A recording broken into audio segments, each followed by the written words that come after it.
ఆంధ్రప్రదేశ్ ప్రభుత్వం నిరుపేదలకి ఒక good news అందించింది. 2019 ఎన్నికలకు ముందే అప్పటి తెలుగుదేశం ప్రభుత్వం రాష్ట్రంలో 12 లక్షల హడ్కో గృహాలు నిర్మించింది. అయితే కొన్ని 90%, కొన్ని 70%, కొన్ని 80%, కొన్ని 50% పూర్తయ్యాయి. ఆ తర్వాత అధికారంలోకి వచ్చిన వైసీపీ ప్రభుత్వం హడ్కో భవనాలన్నిటినీ బూత్ బంగాళాలుగా అభివృద్ధి చేసి అక్కడ పర్యావరణానికి అనుకూలంగా కంపలు పెంచి పుట్టలు పెంచి పాముల పుట్టలు పెంచారు.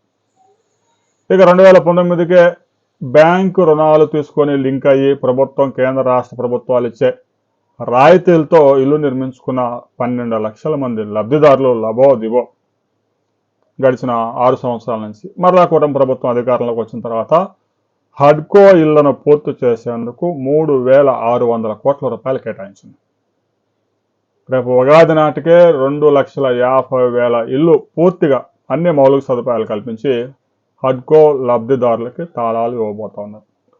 2029 ఎన్నికల నాటికి 17 లక్షల మంది లబ్ధిదారులకి రాష్ట్రంలో ప్రతి పేద అర్హుడైన పేదలందరికీ హడ్కో గృహం కానీ లేదంటే గ్రామీణ ప్రాంతాల్లో అయితే 3 సెంట్ల స్థలం, పట్టణ ప్రాంతాల్లో అయితే 2 సెంట్ల స్థలం, జగనన్న కాలనీలో ఎవరైతే స్థలం పొంది ఇల్లు కట్టుకోకుండా ఉండి అసలు మాకు అక్కడ వద్దు, ఆ దరిద్రం వద్దు, ఆ శ్మశానంలో అని ఎవరైతే రిజెక్ట్ చేస్తారో సచివాలయంలో వారు కనుక ఆ సమాచారాన్ని ఇస్తే వారికి కూడా తాజాగా ఫ్రెష్గా రాబోయే 2 సంవత్సరాల్లో ఇంటి స్థలం ఇవ్వడానికి రాష్ట్ర ప్రభుత్వం ఏర్పాట్లు చేస్తూ ఉంది.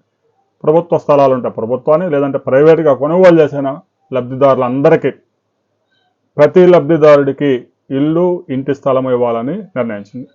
తాజాగా కేంద్ర ప్రభుత్వం పేదలకిచ్చే ఇంటి నిర్మాణానికి ఇచ్చే సహాయాన్ని 2,39,000 రూపాయలకి పెంచింది.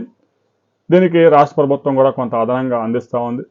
పేదలు కూడా ఇక 2 లక్షలు, 1,50,000 వేసుకుంటే దాదాపుగా ఇంటి నిర్మాణం పూర్తి చేసుకోవడానికి అవకాశం ఉంటుంది.